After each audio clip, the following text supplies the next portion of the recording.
Anak saya semuanya kelas 11 SMA Pendodokan. Kita kembali masuk pelajaran kimia. Seperti yang saya katakan minggu lalu, bahwa saya akan menerangkan bagaimana teori asam basa menurut ketiga tokoh kemarin, ya. Yang pertama menurut Arrhenius, yang kedua menurut Bronsted-Lowry, kemudian yang ketiga itu menurut Lewis. Nah, yang pertama itu menurut Arrhenius, ya. Nah, kemarin dikatakan asam itu adalah suatu zat yang dilarutkan dalam air akan menghasilkan ion H positif. Contohnya, contoh asam, ya, menurut Arrhenius, contohnya itu HCl. HCl dilarutkan dalam air, ya, dibuat aki, itu akan menjadi H positif tambah Cl negatif. Nah, maka karena ada H positif ini bertindak sebagai asam. Banyak lagi contohnya seperti HBr, HI, kemudian H2SO4, H2SO3, dan lain sebagainya. Kemudian contoh basa, untuk basa, ya, itu NaOH. Nah, apabila dilarutkan dalam air, ini akan menjadi ion Na positif tambah OH negatif. Dengan adanya OH negatif ini, maka NaOH itu bersifat basa. Contoh lain itu seperti LiOH, KOH, MgOH 2 kali, dan lain sebagainya. Kemudian menurut Bronsted-Lowry,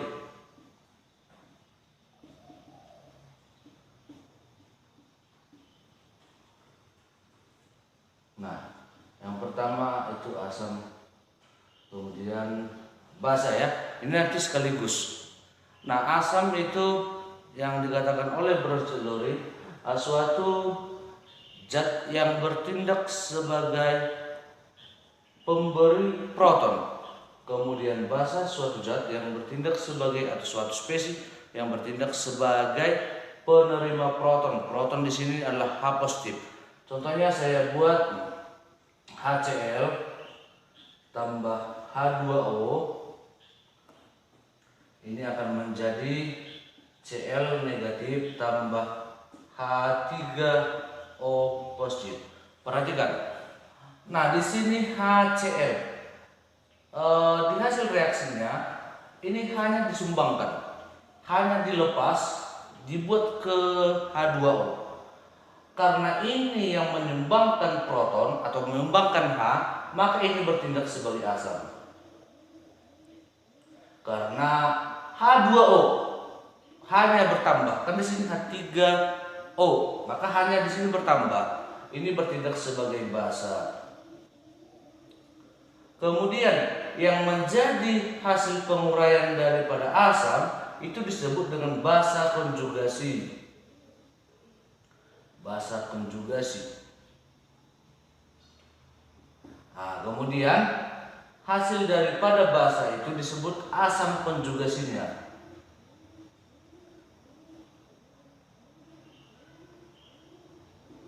Nah, ini berpasangan kemari, kemudian basa berpasangan dengan asam konjugasi. Seperti itu, ya. Kembali saya ingatkan, untuk Bronsted-Lowry yang menyumbang H itu disebut sebagai asam. Karena di sini hanya berkurang. Jadi tidak selamanya nanti yang mengandung H itu menjadi asam, ya. Kalau dia hanya menerima, berarti dia bukan asam, tapi bertindak sebagai basa. Kemudian menurut Lewis, nah, menurut Lewis, asam itu adalah suatu zat yang bertindak sebagai penerima pasangan elektron. Kemudian basa itu suatu zat yang bertindak sebagai pemberi pasangan elektron. Seperti contoh di situ NH3. NH3 tambah H positif itu menjadi NH4 positif. Nah, kita buat reaksinya. N, kita buat bagaimana pasangan elektronnya. N itu elektron valensinya adalah 5. Nah, kemudian H di sini ada 3 buah. Ada 3 buah atau 4. Elektron valensi H itu 1. Kita buat tanda silang supaya berbeda. Nah, seperti ini berpasangan, ini berpasangan kemarin. Kemudian tambah H. Nah, di sini kan H. Ini pasangan elektron di sini adalah elektron bebas, pasangan elektron bebas. Ya, di sini pasangan elektron bebas. Ini disumbangkan ke H. Maka inilah bertindak sebagai penerima pasangan elektron. Maka ini menjadi asam. Kemudian di sini menjadi basa. Kenapa ini bertindak sebagai penerima pasangan elektron? Kita lanjutkan. N lambang Lewisnya 5 atau elektron valensinya. Kemudian zat. Nah, disinilah H. Ini bertindak sebagai penerima pasangan elektron yang di sini. Nah, seperti itu. Maka H ini bertindak sebagai asam. Nah, itulah sedikit penjelasan mengenai keterangan saya yang saya buat minggu lalu.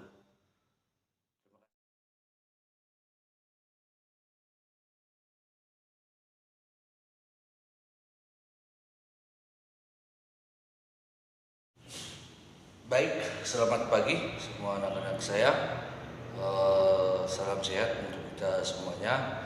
Kita lanjutkan kembali pelajaran kita mengenai indikator asam dan basa. Nah, sebelum kita lanjutkan, perlu kamu ketahui bahwa pH itu ada 1 sampai dengan 14. Nah, 1 sampai dengan 7 itu disebut dengan bersifat asam. Kemudian 7 sampai dengan 14 itu bersifat basa. Nah, kalau semakin ke angka 1 maka semakin kuat sifat asamnya, ya. Kemudian berikutnya kalau semakin ke angka 14 ini semakin kuat sifat basanya. Oke, yang menjadi indikator asam dan basa yang pertama itu adalah kertas lakmus. Kertas lakmus itu ada 2, ada lakmus merah dan ada lakmus biru. Nah, kalau lakmus merah dan lakmus biru dimasukkan ke dalam suatu zat, hasilnya itu berwarna merah, maka dia itu bersifat asam. Kemudian kalau lakmus merah dan lakmus biru dimasukkan ke dalam suatu zat, hasilnya berwarna biru, maka zat tersebut itu bersifat basa. Nah, sebaliknya, kalau lakmus merah dimasukkan ke dalam suatu zat, lakmus biru juga dimasukkan ke dalam suatu zat yang sama, lakmus merah tetap merah, lakmus biru tetap biru, maka zat tersebut itu bersifat netral. Ya, itulah untuk indikator kertas lakmus. Kemudian yang kedua adalah larutan indikator. Larutan indikator sebenarnya ini banyak. Nanti bisa kamu lihat di buku paketmu halaman 135. Saya buat di sini contohnya hanya 2, ada metil hijau, kemudian ada bromotimol biru. Ini sudah langsung dibuat trayek pH-nya. Kalau metil hijau antara 0,2 sampai 1,8. Kemudian bromotimol biru 1,2 sampai 2,8. Ya, jadi trayek pH-nya ini sudah ketentuan seperti itu. Tidak mungkin juga kita hafal berapa semua trayek pH-nya. Yang penting kamu nanti ketahui bagaimana cara menentukan dia asam atau basa. Nah, kalau asam dia berarti harus di bawah 7 tadi, ya. Kemudian indikator bahan alami. Indikator bahan alami banyak sebenarnya yang bisa kita pergunakan, contohnya bunga kembang sepatu, bunga mawar, dan lain sebagainya.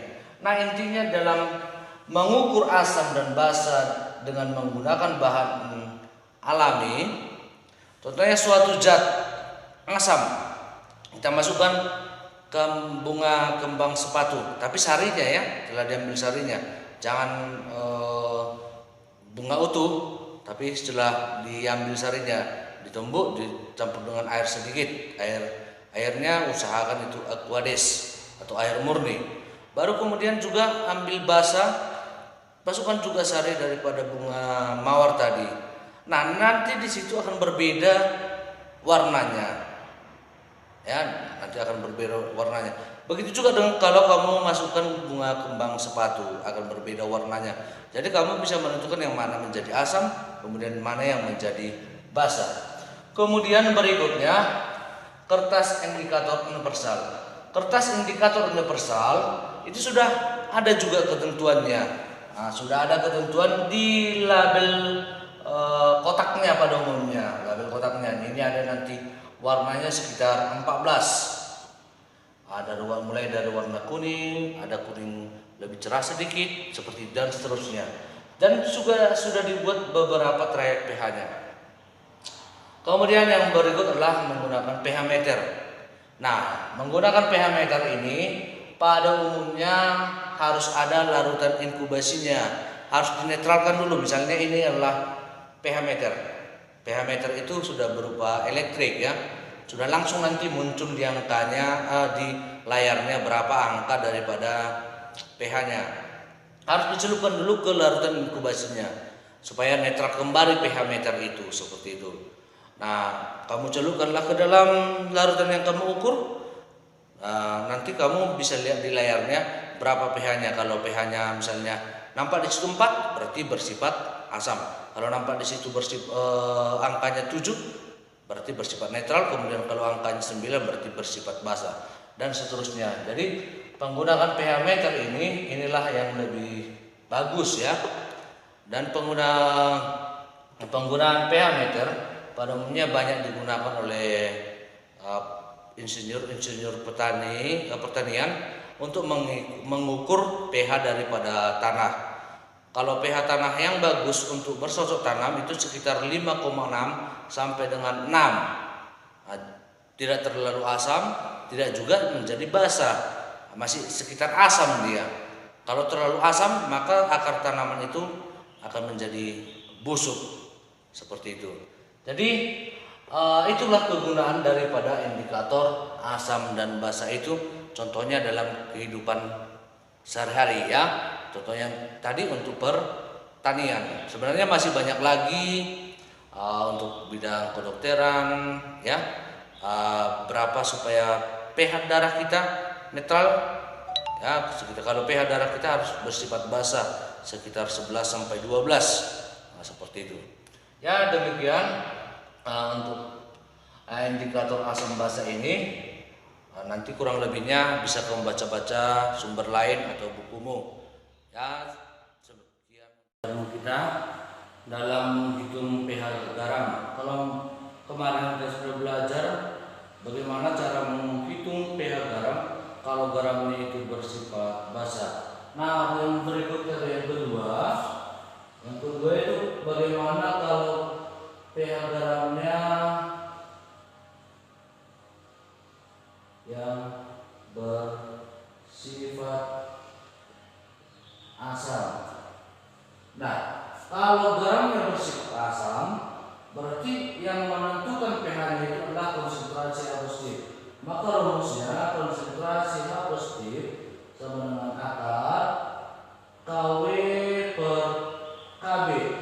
Kebalikannya ya, kali konsentrasi garamnya. Nah, oke, saya buat contoh. Hitunglah pH 20 ml. Misalnya di sini basa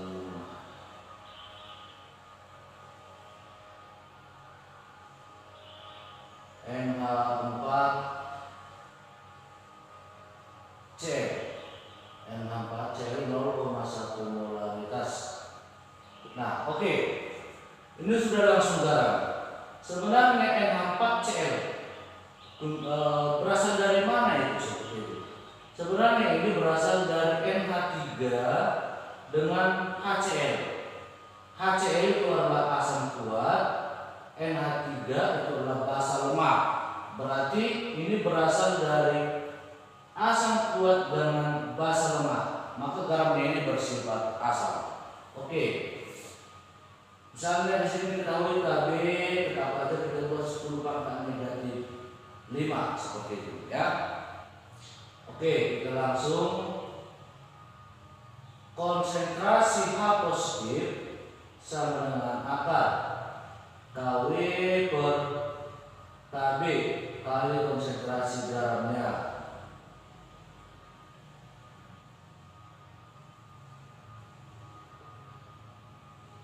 Sama dengan akar Kw nya 10 pangkat negatif 14 per Kb nya 10 pangkat negatif 5 kali konsentrasi garamnya ini kan 0,1 molaritas.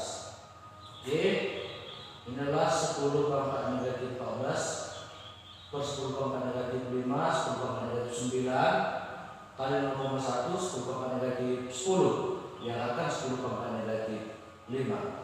Nah, maka pH sama dengan negatif logaritma konsentrasi H positif sama dengan negatif logaritma 10 pangkat negatif 5 sama dengan 5 seperti itu. Ya. Kemudian yang ketiga, kalau garamnya yang terhidrolisis sempurna ya, garam yang berasal dari basa lemak ataupun basa lemak dan asam lemak ya, dikatakan itu terhidrolisis sempurna. Garam terhidrolisis sempurna. Nah, rumusnya konsentrasi H positif sama dengan akar Kw per Kb kali Ka.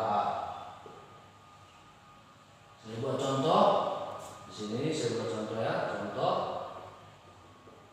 Hitunglah pH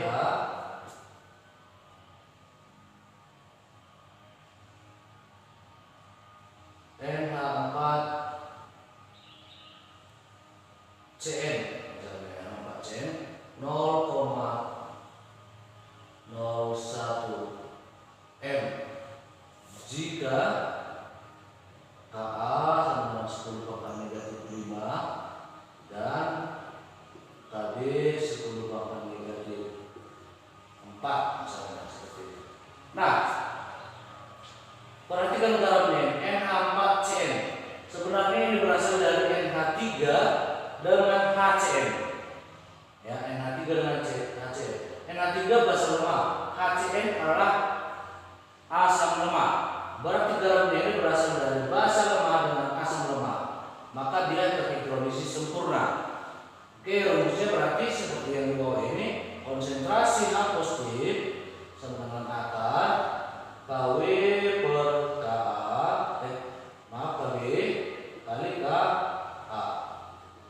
Kw nya 10 pangkat negatif 14 per Kb nya 10 pangkat negatif 4 kali Ka. Ka nya itu 10 pangkat negatif 5 akar. Sedangkan ini adalah 10 pangkat negatif 15 yang akan 10 pangkat negatif 7,5. Oke, maka pH sama dengan negatif logaritma konsentrasi H positif sama dengan negatif logaritma 10 pangkat negatif 7,5 sama dengan 7,5. Maka garamnya ini sebenarnya bersifat basa. Kenapa? Karena lebih dari 7 kan. Kita lihat apakah sesuai dengan kriteria kemarin. Nah, ini Kb kan lebih besar daripada Ka, maka garamnya itu bersifat basa. Kan ini bersifat basa seperti itu ya. Oke, nanti kamu akan lebih paham kalau kamu kerjakan latihan-latihan soal. Demikian untuk hari ini, terima kasih. Saya harap kabarmu tetap baik-baik saja dan tetap semangat dalam belajar walaupun kita tidak bisa bertemu langsung.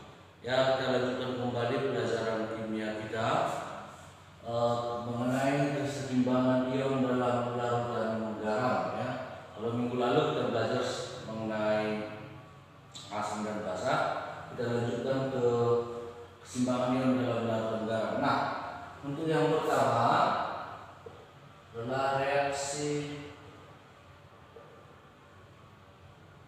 penggaraman atau penetralan. Ada yang untuk penetralan ya.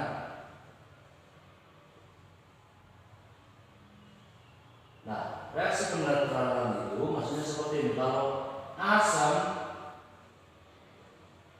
direaksikan dengan suatu basa, maka ini akan menjadi garam tambah dengan air. Contoh kita buat asamnya adalah HCl dengan sebuah basa, contohnya NaOH, itu akan menjadi garam. Nah, ini ion dari basa Na akan mengikat Cl di sini. Ya, ion positif di sini mengikat ion negatif di sebelahnya, maka menjadi NaCl. Tambah dengan ini H, kemudian dengan OH, maka menjadi H2O atau HOH. Ya, H2O. Nah, inilah garam. Garam.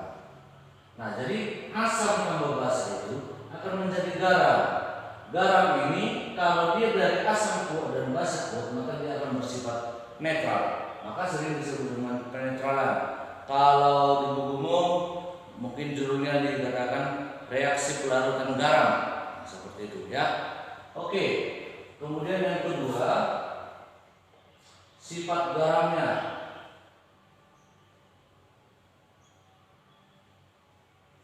Nah, sifat garam yang pertama, kalau berasal dari asam kuat dengan basa kuat, maka garamnya nanti akan bersifat netral. Netral berarti pH-nya itu sama dengan 7, seperti itu. Ya. Kemudian yang kedua, kalau dia berasal dari asam lemah, ya, garam yang berasal dari asam lemah dengan suatu basa kuat, maka nanti garamnya bersifat, karena pasti menang basa ya, berarti bersifat basa. Kemudian kalau yang ketiga, kalau sebaliknya garam yang berasal dari asam kuat dengan basa lemah, maka garamnya nanti bersifat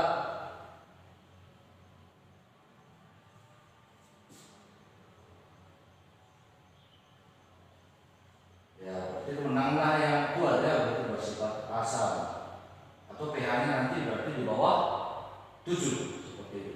Kemudian yang keempat, kalau dia garamnya berasal dari asam lemah dengan basa lemah, maka garamnya itu akan garamnya tergantung besar Ka atau Kb.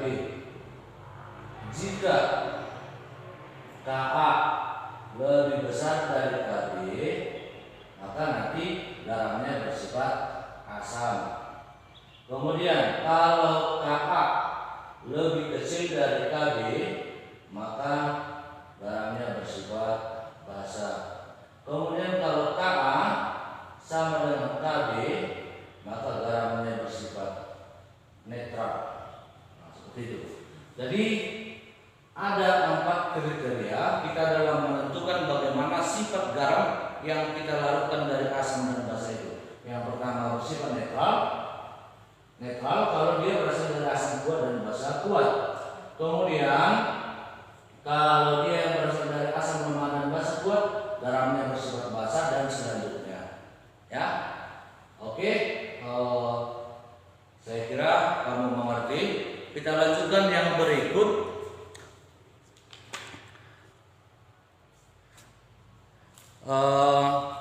Kita dalam menghitung pH garam ya.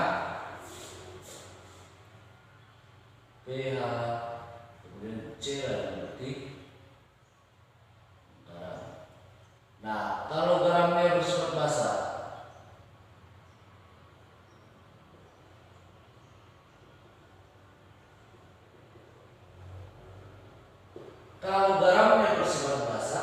berarti yang kita hitung adalah konsentrasi OH negatif. Itu duluan. Nah, rumus ya untuk mencari konsentrasi OH negatif sama dengan akar KW per Ka dikali konsentrasi anion garamnya. Ya, atau konsentrasi garamnya bisa saja seperti itu ya. Oke. KW itulah 10 pangkat negatif 14. Ini etapan ionisasi air ya.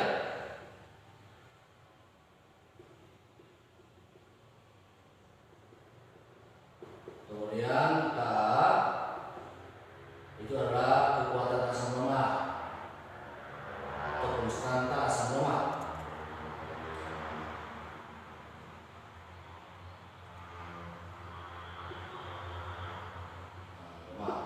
Contoh, hitunglah pH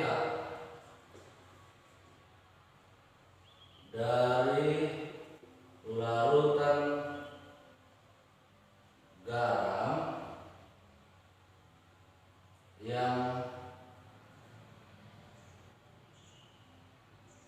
dicampurkan dari reaksi di bawah ini. Saya CH3COOH 0,1 M direaksikan dengan NaOH 0,1 M.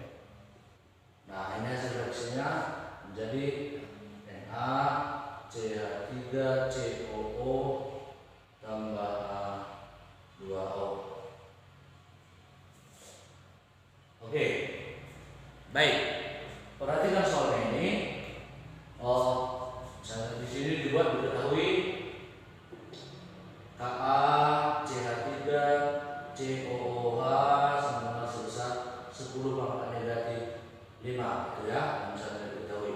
Nah, ini reaksinya CH3COOH 0,1 M dengan NaOH 0,1 M menjadi CH3COO tambah H2O.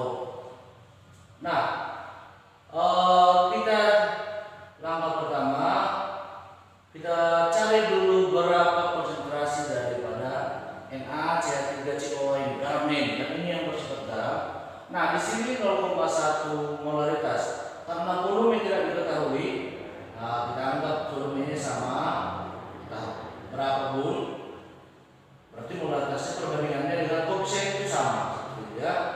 Koefisien di sini 1, koefisien di sini 1.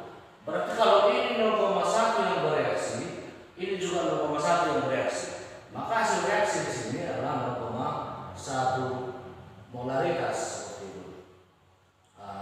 Itulah konsentrasi garam yang diketahui. Oke, tadi rumusnya.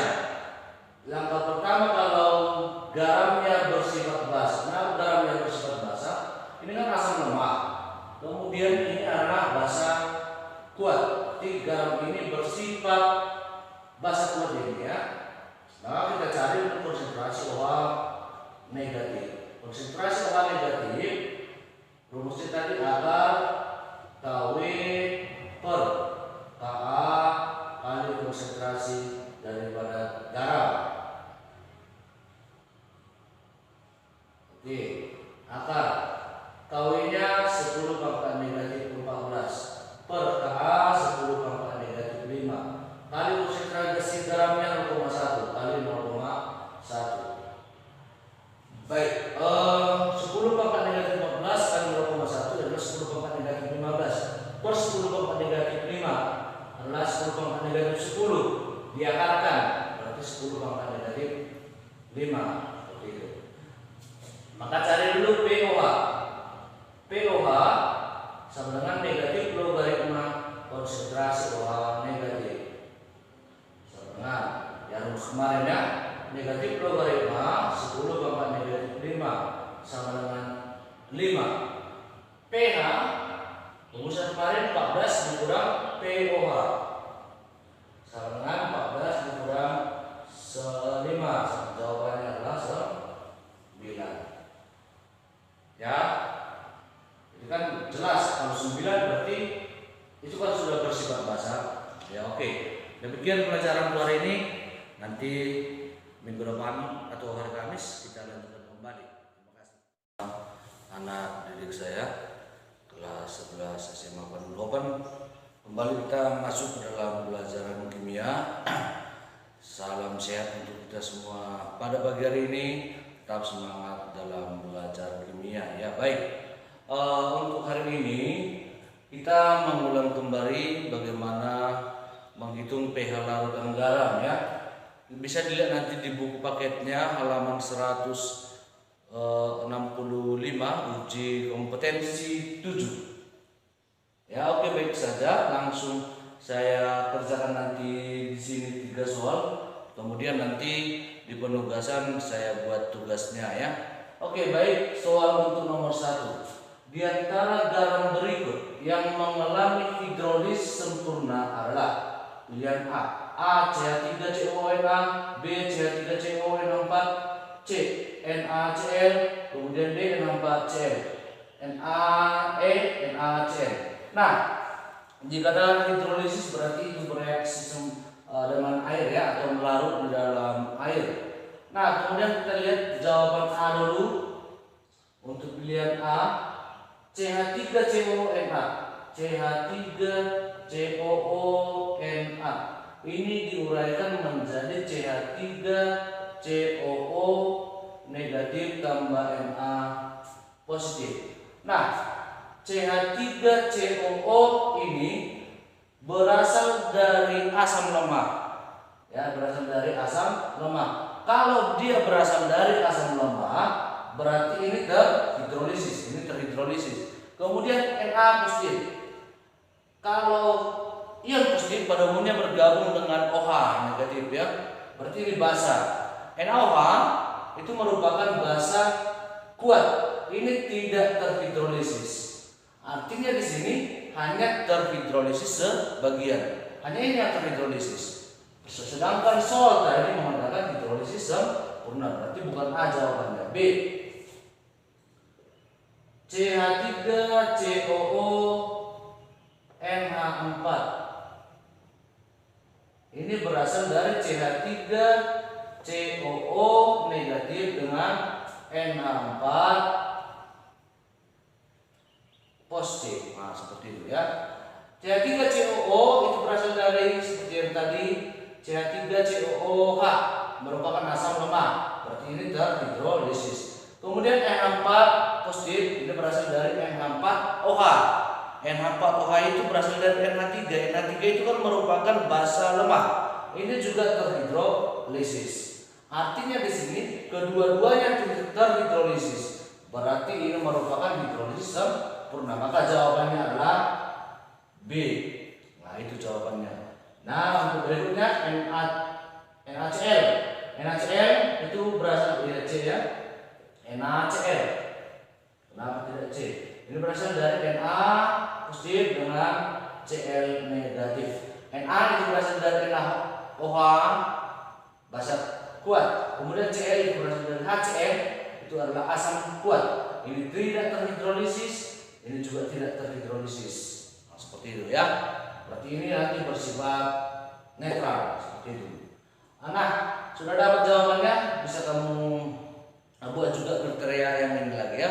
Kemudian kita lihat yang bagian nomor 2. Garam yang memiliki pH 7 dalam larutannya adalah, kalau pH lebih besar dari 7 berarti garamnya itu bersifat basa.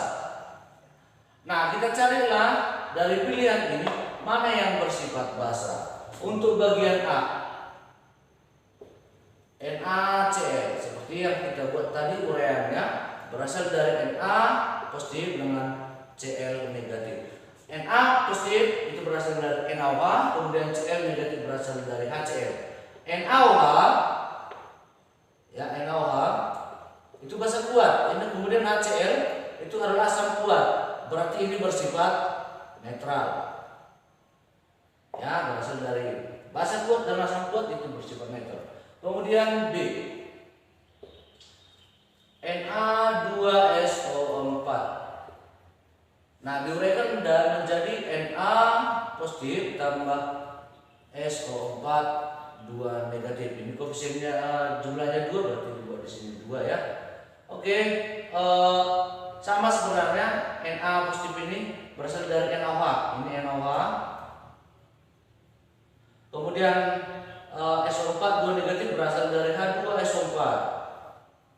Nah, ini basa kuat, ini juga asam kuat. Berarti ini bersifat netral juga ya. Kemudian bagian C. Bagian C NH4Cl. NH4Cl. Ini berasal dari NH4 positif dengan Cl negatif. NH4 ini berasal dari NaOH seperti tadi. Kemudian Cl itu berasal dari HCl. HCl itu adalah asam kuat. NH4OH itu adalah basa lemah. Berarti menang yang kuat. Maka garam ini bersifat ini asam. Kemudian bagian D,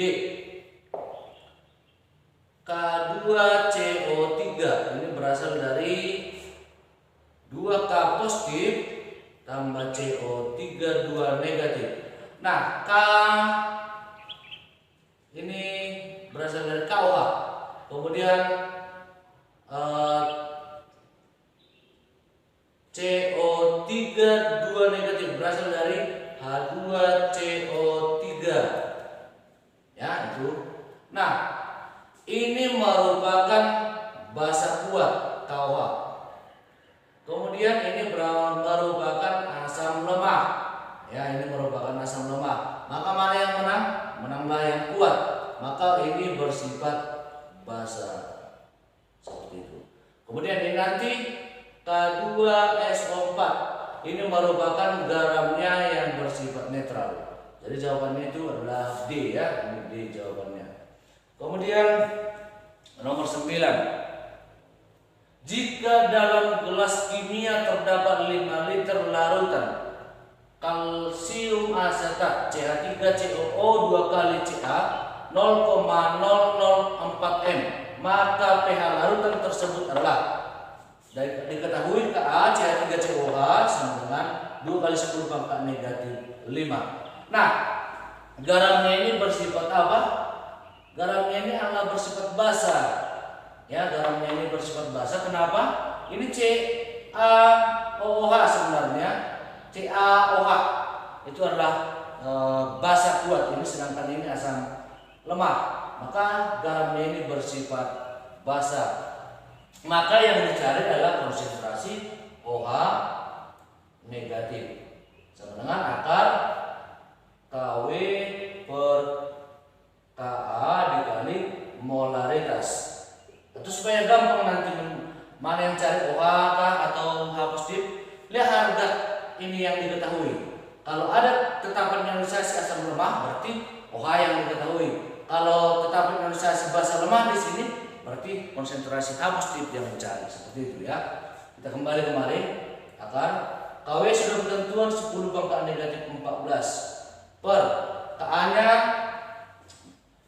2 kali 10 pangkat negatif 5 kali molaritasnya ini 4 kali 10 pangkat negatif 3 ya, 0,004 sama dengan ini 4 bagi 2 kemudian ini kemari negatif 9 dan jumlahkan jadi negatif 12, berarti akar 2 kali 10 pangkat negatif 12 sama dengan 6 kali bukan 6 akar 2 kali 10 pangkat negatif 6 ya kan, ini diakarkan 10 pangkat negatif 6 ya.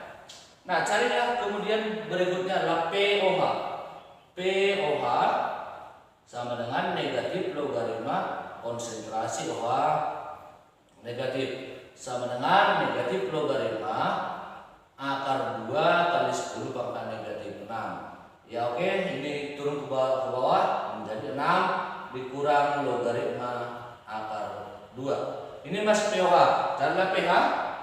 PH sama dengan 14 dikurang POH sama dengan 14 dikurang 6 kurang logaritma akar 2 sama dengan ini 14 kurang 6 8 ya.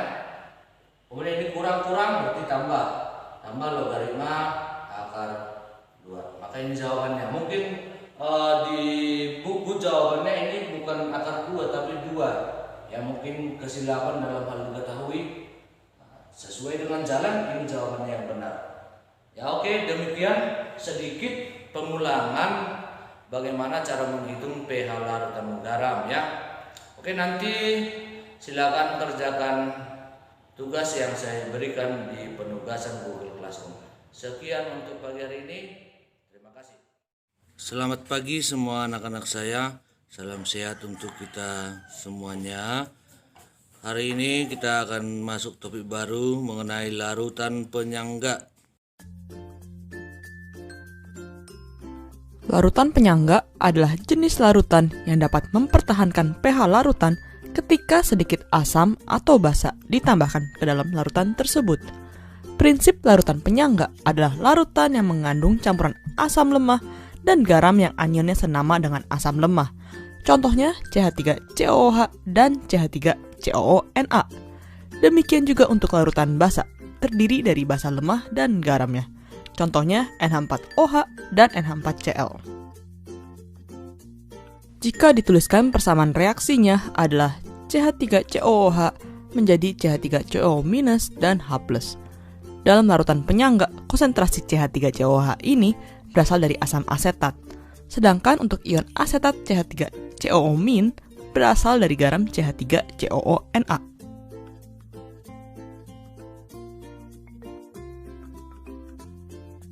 Secara umum, larutan penyangga ini dibuat dari asam lemah Ha dan basa konjugatnya A-. Persamaan kesetimbangannya adalah Ha menjadi H+ dan A-, sehingga nilai Ka adalah H+ kali A- per Ha. Jika kita menata ulang persamaan ini, kita akan mendapatkan H+ sama dengan Ka kali konsentrasi Ha per A-. Untuk mendapatkan persamaan dalam bentuk pH, kita bisa menambahkan log sehingga menjadi minus log H+ sama dengan minus log Ka kali Ha per A-, yang berarti pH sama dengan minus log Ka minus log Ha per A-. Minus log Ka sendiri adalah pKa. Jadi persamaan ini bisa kita sederhanakan menjadi pH sama dengan pKa minus log Ha per A-. Secara umum, persamaan ini dinyatakan sebagai berikut. pH sama dengan pKa minus log asam lemah per basa konjugat. Untuk larutan penyangga yang berupa basa menjadi POH sama dengan PKB minus log basa lemah per asam konjugat. Contoh soalnya, berapakah nilai pH larutan penyangga yang dibuat dari 100 ml CH3COOH 0,5 molar dan 100 ml CH3COONA 0,5 molar? Diketahui nilai pKa CH3COOH adalah 4,74. Dalam sistem penyangga di sini, persamaan reaksinya adalah CH3COOH menjadi CH3CO- dan H+. Total volume campuran dari kedua larutan ini adalah 100 ml tambah 100 ml sama dengan 200 ml. Jadi kita bisa menghitung konsentrasi dari CH3COH dan CH3CO-.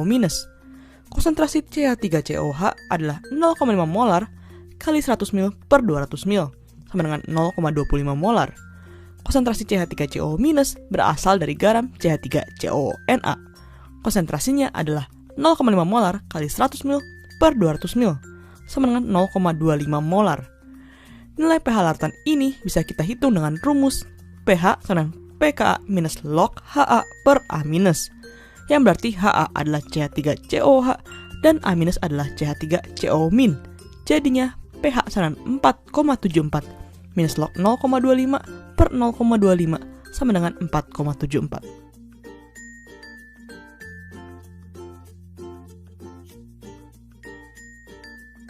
Larutan penyangga berfungsi untuk menjaga nilai pH ketika asam atau basa ditambahkan ke dalam sistem.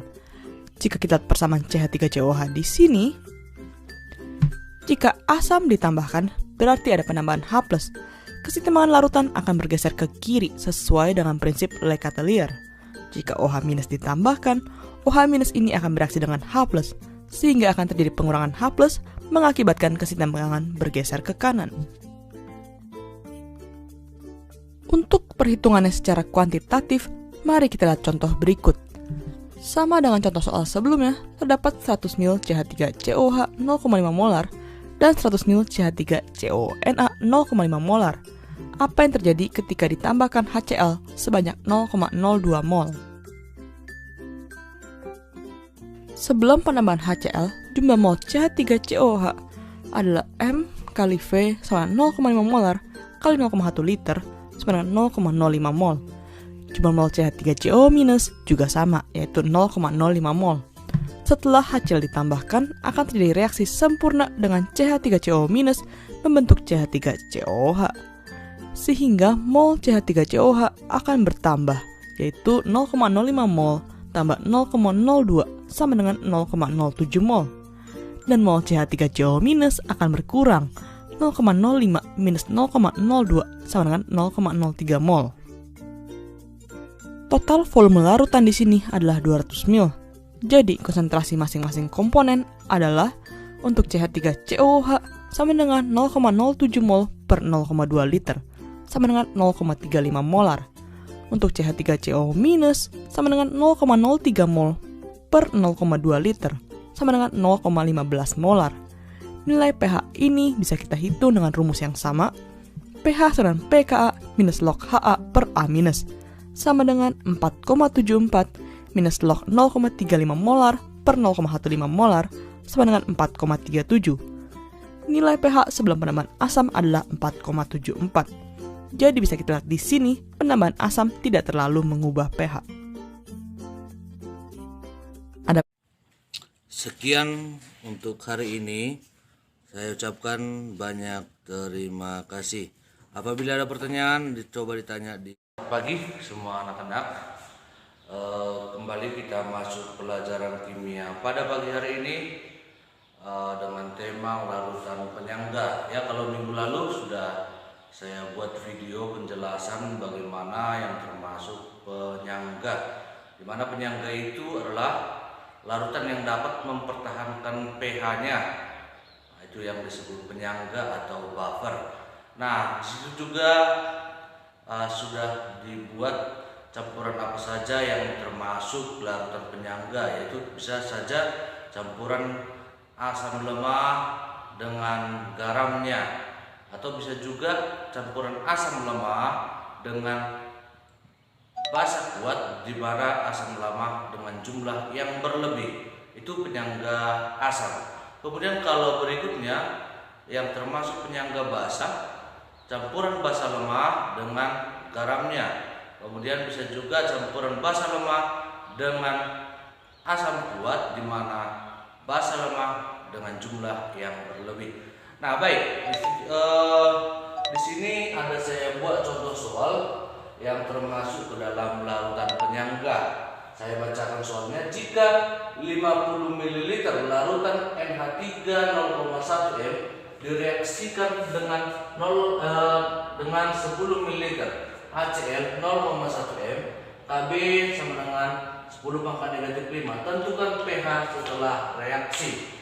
Kita cari jumlah mol daripada masing-masing larutannya. Ini yang pertama, jumlah mol daripada NH3, di mana rumusnya volume kali molaritas sama dengan 50 ml kali 0,1 m sama dengan 5 mmol. Kemudian jumlah mol daripada HCl, rumusnya sama, volume kali molaritas sama dengan volume HCl-nya 10 ml. Yang ini 10 kali 0,1 m sama dengan 1 mmol. Nah, berikutnya kita buat reaksinya. Reaksinya NH3 tambah HCl itu menjadi NH4Cl. Ya, oke. Kita buat yang mula-mula. Mula-mula tadi yang ini 5 mmol kita masukkan kemari. Kemudian HCl-nya mula-mulanya 1 mmol. Kalau garamnya itu mula-mula basi kosong. Kemudian yang bereaksi, kita cari mana reaksi yang lebih jumlah mol yang lebih kecil di sini, yang menjadi reaksi pembatas. Koefisiennya sama-sama 1. Yang lebih kecil itu adalah HCl 1 mol. Berarti 1 mmol lah yang menjadi bereaksi. 1 mmol di sini karena koefisiennya sama, maka di sini juga 1 mmol. Kita kurangkan 5 kurang 1 4. Kemudian ini dikurangkan habis. Kemudian di sini yang bereaksi karena koefisiennya juga sama-sama 1, bahkan di sini bereaksi 1. Ya. Jambahkan ke bawah menjadi 1. Oke, karena ini termasuk ke dalam larutan penyangga, maka yang dicari adalah konsentrasi OH negatif. Rumusnya adalah Kb kali mol basa per mol garamnya. Nah, di sini Kb-nya 10 pangkat negatif 5, mol basanya 4, kemudian mol garamnya 1. Maka jawabannya 4 kali 10 pangkat negatif 5. Kemudian pOH. pOH sama dengan negatif logaritma konsentrasi OH negatif sama dengan negatif logaritma 4 kali 10 pangkat negatif 5 sama dengan 5 dikurang logaritma 4. Maka cari pH. pH sama dengan 14 dikurang pOH. pOH-nya ini. Maka 14 dikurang 5 kurang logaritma 4. 14 dikurang 5 9. Ini negatif-negatif berarti tambah logaritma 4. Ya, oke. Baik, demikian soal ini. Saya kira kamu semakin paham mengenai soal latihan larutan penyangga. Dan kemudian juga simak video yang saya buat dari YouTube bagaimana menyelesaikan soal larutan penyangga. Mana tahu kamu lebih paham apabila ada penjelasan yang berbeda dari orang yang berbeda. Demikian untuk pagi hari ini. Saya ucapkan banyak terima kasih. Larutan CH3COOH 0,1 molar. Ka atau ketetapan asamnya adalah 1,8 kali 10 minus 5. Nah, sebanyak 50 ml dicampurkan dengan 25 ml larutan NaOH 0,1 molar. Larutan campuran yang terbentuk mempunyai pH berapa? Di sini kita lihat dari soal ini kita mau cari mol masing-masing, lalu nanti kita reaksikan. Misalnya mol CH3COOH atau asam lemahnya CH3COOH berarti volume dikali molar. Nah, di sini volumenya adalah ini 0,1 molar sebanyak 50 ml. Berarti 50 dikali 0,1. Jadi dapatnya ini dapatnya 5 milimol ya. Nah, sekarang mol dari basa kuatnya, ini basa kuat NaOH sama volume dikali molar, jadi ini volumenya cuma 25 dikali dengan 0,1, jadi jawabnya 2,5 milimol. Nah, di sini lalu kita mau apa? Kita mau reaksikan di sini ya. Sekarang reaksinya gimana? CH3COOH ditambah dengan NaOH akan menjadi CH3COONa Ini Na-nya boleh di depan atau di belakang, nanti sama aja, ditambah dengan H2O ya. Lalu kita buat mula-mula reaksi ini ya, kita buat dulu sama sisa atau setimbang. Oke, sekarang mula-mula 5 milimol untuk asam lemahnya, berarti sini 5. Sedangkan NaOH-nya 2,5, di sini 2,5. Di sini nggak ada, di sini nggak ada. Nah, pada saat bereaksi kan akan dikurang dengan mol yang paling kecil. Nah, di sini antara 5 sama 2,5, jadi mol yang paling kecil adalah 2,5. Berarti di sini 2,5. Karena di sini koefisiennya 1, berarti sama juga 2,5. Di sini 2,5, di sini 2,5. Di situ kita kurang 5 dikurang 2,5, sisanya adalah 2,5 untuk asam lemahnya. Kalau basa kuat NaOH, ini sama ini habis. 2,5 dikurang 2,5 habis. Ini sisa 2,5, di sini sisa 2,5. Kalau air kita nggak usah perhitungkan ya. Nah, di sini ternyata yang sisa adalah di sini dan di sini yang kita lihat. Kalau ini kan air ya. Nah, sekarang CH3COOH ini adalah mol asam lemah atau Na. Sekarang CH3COONA itu adalah mol garam atau Ng. Jadi mol garam. Nah, karena ada mol asam lemah sama mol garam, nah berarti di sini larutannya masuk apa? Masuk ke penyangga. Penyangganya bersifat apa? Penyangga yang bersifat asam, ya. Penyangga asam. Kenapa? Karena ada mol asam dan mol garam, ya. Atau enggak lebih mudah lagi karena yang diketahuinya di soal juga adalah Ka. Ya, kalau Ka otomatis dia penyangganya adalah asam. Nah, dari situ kita mau cari berapa pH-nya.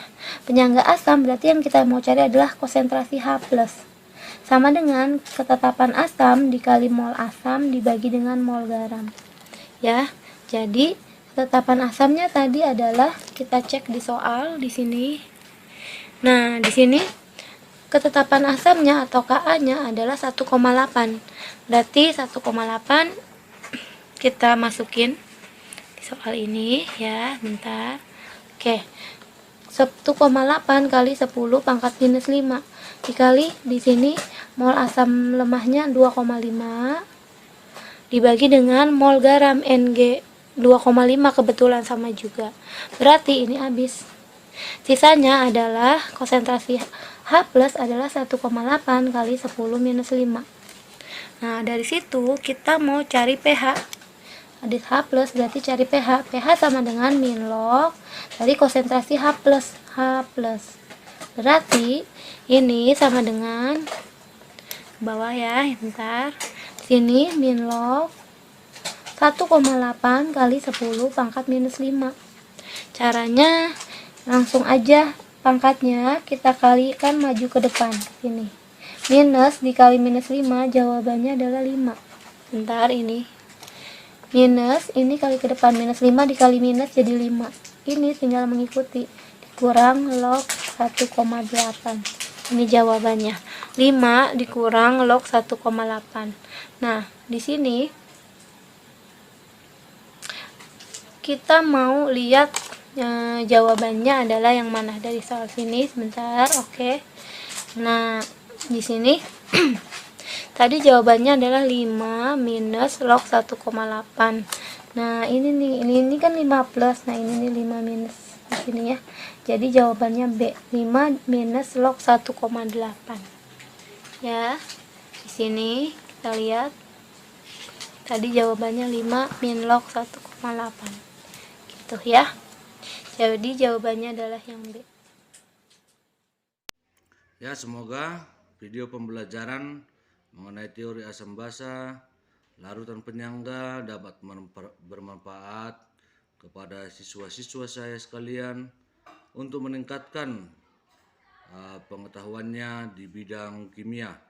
Tetap semangat dalam belajar, walaupun dalam satu tahun setengah ini kita tidak dapat berjumpa seperti biasa ya. Jadi saya harapkan coba cari banyak informasi dari sumber-sumber internet atau dari buku yang bisa meningkatkan kemampuanmu supaya nanti ketika kita bisa tatap muka, kamu dapat mengikuti pelajaran dengan baik, supaya jangan ada ketertinggalan juga dalam pelajaran yang kita pelajari. Mungkin tidak semua sempat saya ajarkan kepada kamu, tapi dengan di mana kamu dapat mencari informasi, kamu tidak tinggalan dalam pelajaran kimia. Sekali lagi saya ucapkan atas perhatiannya banyak terima kasih.